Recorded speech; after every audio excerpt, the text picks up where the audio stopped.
7 easy phrasal verbs to use every day. Hello and welcome. These 7 phrasal verbs are easy to use in your daily life. If you practice them, your English will sound more natural when talking to friends, family, or coworkers. Let's get started. 1. Hang out, meaning spend time together. Example, I like to hang out with my friends at the coffee shop after work.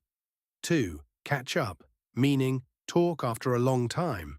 Example, I need to catch up with my cousin and hear about her new job. 3. Run into, meaning meet by chance.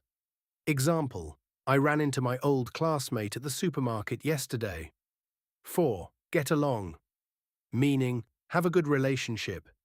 Example, my sister and I get along really well, even though we have different hobbies. 5. Calm down, meaning relax or become less upset.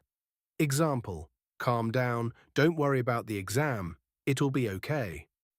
6. Cheer up, meaning become happier or feel better.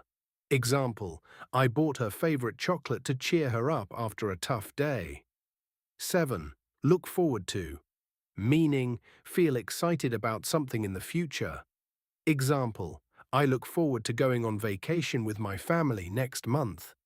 Practice these phrasal verbs in real situations every day. Step by step, your English will become confident, natural, and easy to use. Thank you.